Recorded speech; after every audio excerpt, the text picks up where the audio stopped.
As I recall, Amanda, this fashion was bequeathed me by will, and charged my brother to breed me well.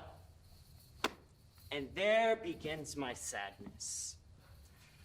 I, his brother, gain nothing under him but growth. For thee which his animals on his dunghills are as much bound to him as I. Yeah! I begin to mutiny against this servitude. Yeah! I will no longer endure it. Yeah! Yeah!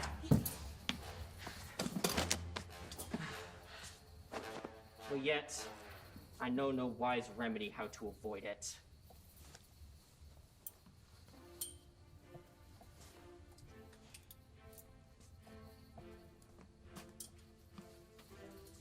Yonder comes your brother. Go apart, Amanda, and thou shalt hear how he will shake me up. What makes you here, sir? Nothing. I'm not taught to make anything. What mar you then, sir? Mary be better employed in not a while. Shall I keep your hogs and eat husks with them? What prodigal portion have I spent to come to such penury? Know where you are, sir. Oh, very well, sir. Here in your orchard. Know who you were before, sir. I, better than him I am before, knows me.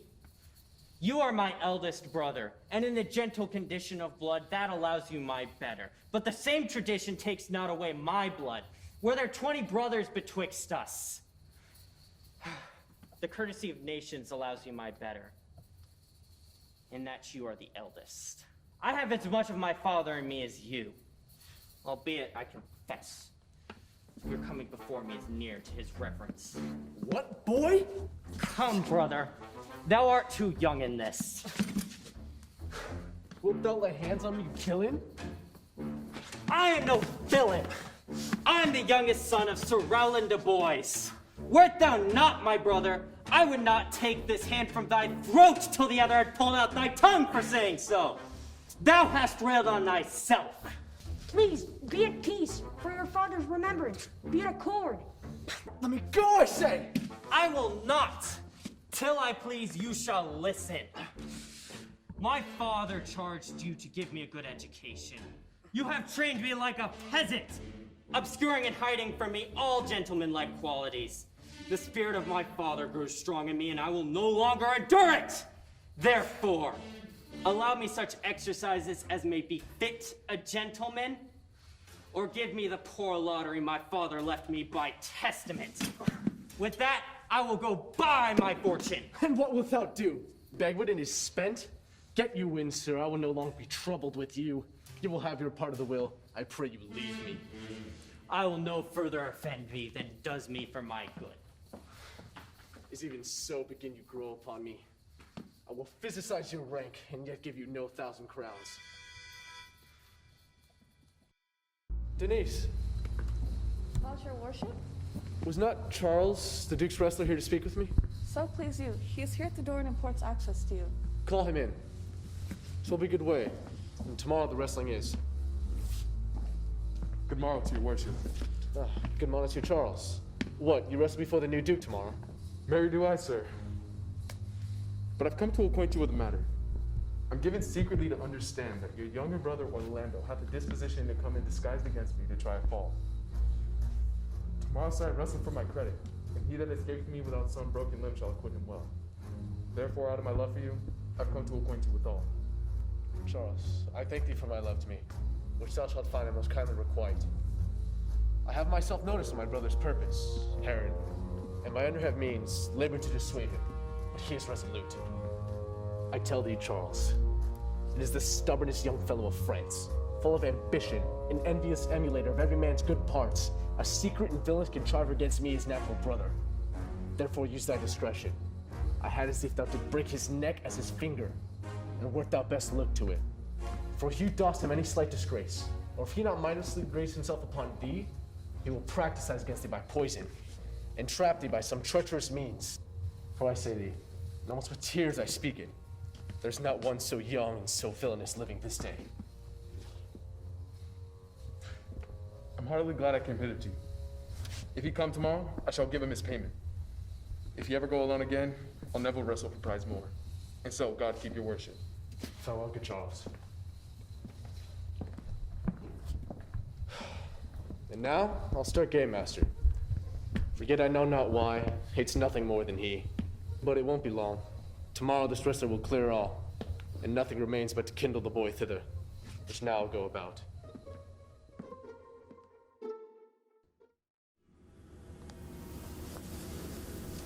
I pray thee, Rosalind, sweet my coz, be merry. Dear Celia, I show more mirth than I'm mistress of, and yet you wish I were merrier. Unless you can teach me to forget a banished mother, you must not learn me to remember any extraordinary pleasure. Herein I see thou lovest me not with the full weight that I love thee. If my aunt, thy banished mother, had banished thy uncle, the Duke my father, well, I could have taught my love to take thy mother for mine. So wouldst thou if thy love to me were so righteously tempered as mine is to thee. Well, I will forget the condition of my estate to rejoice in yours. You know my father hath no child but I. More none is like to have, and truly when he dies, thou shalt be his heir. For what he had taken from my mother perforce, I will render thee again in affection. By mine honor, I will. And when I break the oath, let me turn monster. Therefore, my sweet Rose, my dear Rose, be merry. I will pause and devise sports. Let me see. What think you of falling in love? Marry, I prithee, do mix for with all, but love no man in good earnest, nor no further in sport, neither than in the safety of a pure blush. Thou mayst in honor come off again. What shall be our sport then? Mistress, you must come away to your father. Were you made the messenger? No, by my honor. But I was bid to come for you. Who learned you that oath, fool? Of a certain knight that swore, by his honor they were good pancakes, and by his honor the mustard was not. Now I'll stand to it, the pancakes were not, and the mustard was good, and was not the knight forsworn. If you swear by that that is not, you were not forsworn, and no more was this knight swearing by his honor, for he never had any. Okay. Or if he had sworn it away before he ever saw those pancakes or that mustard. Prithee, who is that thou meanest? One that old Frederick your father loves. My father's love is enough to honor him. Enough, speak no more. You'll be whipped for taxation one of these days. The more pity that fools cannot speak wisely, but wise men do foolishly. By my troth, thou sayest true. For since the little wit that fools have with silence, the little foolery that wise men have makes a great show. Here comes Laboo. Bonjour, Laboo. What's the news? The eldest of the three wrestled with Charles, the Duke's wrestler, which Charles in a moment threw him and broke 3 of his ribs. 3? That there's little hope of life in him. And so he served the second, and so the third. Yonder they lie, the poor old man, their father, making such pitiful dole over them that all the beholders take his part with weeping. Oh. Alas, but is there any else who longs to see the broken music in his sides? I would. Yes. Is there yet another jolts upon rib breaking? Yes. Shall we see this wrestling, cousin? Of course.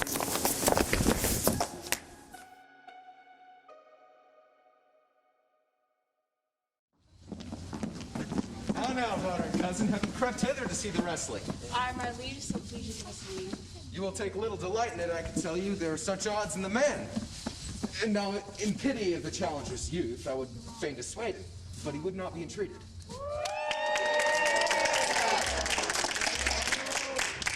Charles! Come now.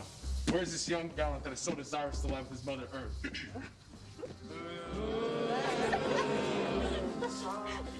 Good luck, Orlando. Ready, sir.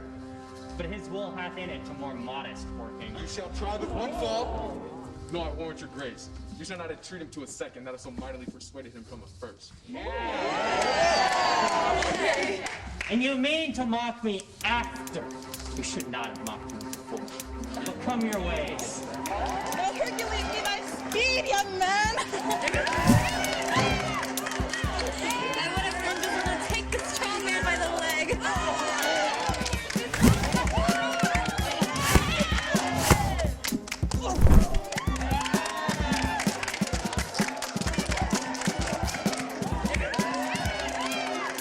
excellent young man. If I had a thunderbolt in mine eyes, I could tone you down.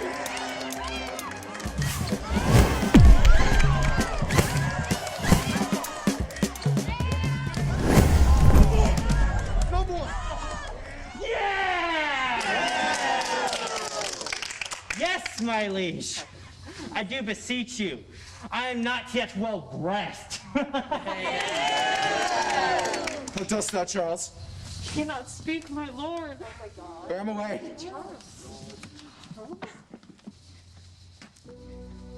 What is thy name, young man?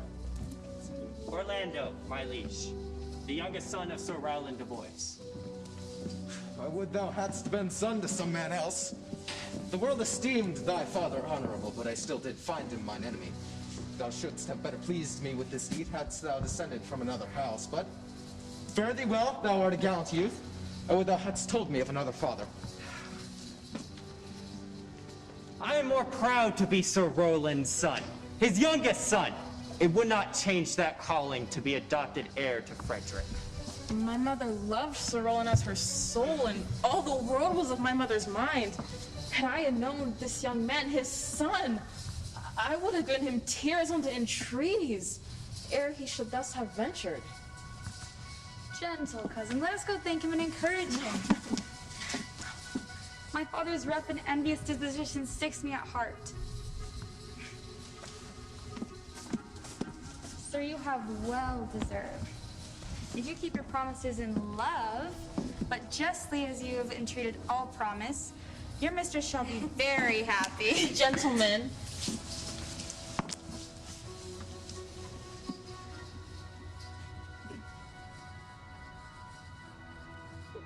wear this for me.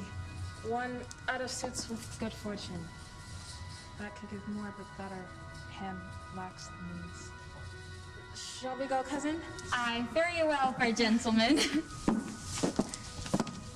Oh, can I not say a thank you? He calls us back. My pride fell to my fortunes. I'll ask him what he would. Did you call, sir? Sir, you have wrestled well and overthrown more than your enemies. Shall you go, cuz? How with you? Fare you well. Oh, what passion hangs these weights upon my tongue? I cannot speak to her, yet she urged conference. Oh, sweet Orlando, thou art overthrown. Or Charles or something weaker masters thee. Good sir, I do in friendship counsel you to leave this place, albeit you have deserved high commendation, true applause and love, yet such is now the Duke's condition that he misconstrues all you have done. I thank you, sir.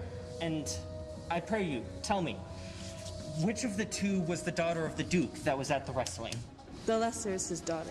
The other is daughter to the banished Duchess, and here detained by her usurping uncle to keep his daughter company, whose loves are dearer than the natural bond of sisters. Sir, I fare you well. Hereafter, in a better world than this, I shall desire more love and knowledge of you. I rest much bounded to you. Fare you well.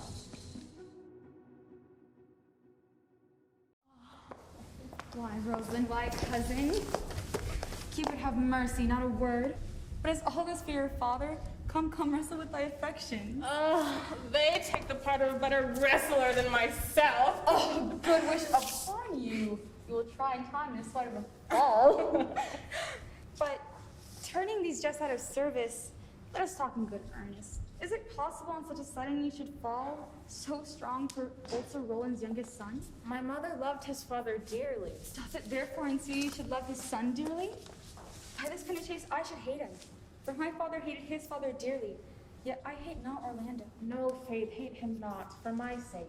Why should I not? Doth he not deserve well? Let me love him for that. And do you love him? Because I do. Oh, look, here comes the Duke. With his eyes full of anger.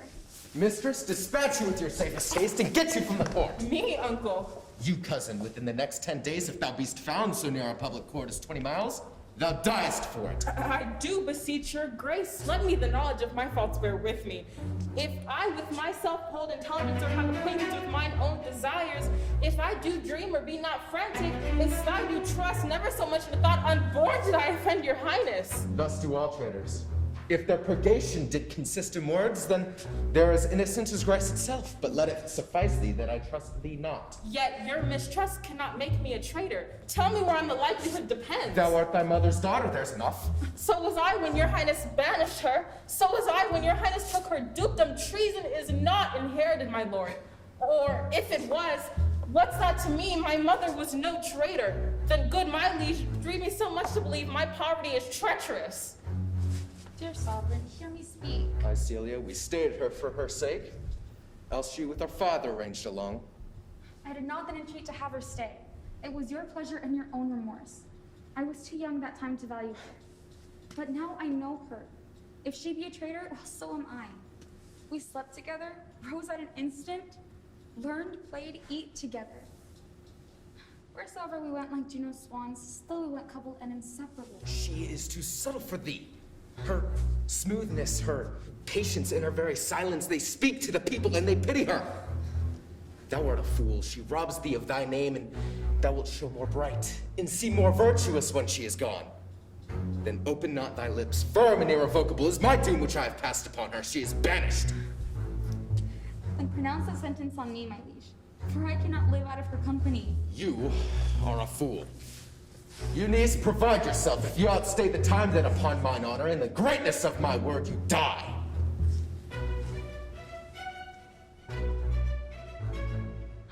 Poor Rosalind, whither wilt thou go? Wilt thou change fathers? I will give thee mine. I have more cause. No, hath not, cousin. Prithee be cheerful. Knowst thou not the Duke hath banished me, his daughter? That hath he not. No, hath not? Rosalind lacks then the love that teacheth thee that thou and I am one. Shall we be sundered? Shall we part, sweet girl? No! Let my father seek another heir. Therefore deviseth me how we may fly, whither to go and what to bear with us. Why, whither shall we go? To seek my aunt in the forest of Arden. Alas, what a danger it will be to us, maids as we are to travel forth so far. Beauty provoketh thieves more than gold. I'll put on poor and mean attire, with an umber smirch on my face, the like do you. So shall we pass along never to stir assailants? Were it not better that because I am more than common tall, that suit me in all points like a man, a gallant axe upon my thigh, a spear in my hand, and in my heart, the hidden fear of a woman lies there. We'll have a swashing and marital outside as many other mannish cowards do, that do outface their semblances. And what shall I call thee when thou art a man? I'll have no worse name than a Jove's own page. From henceforth thou shalt call me Ganymede. But what shall you be called? Something that hath a reference to my current state. No longer Celia, but Eliana.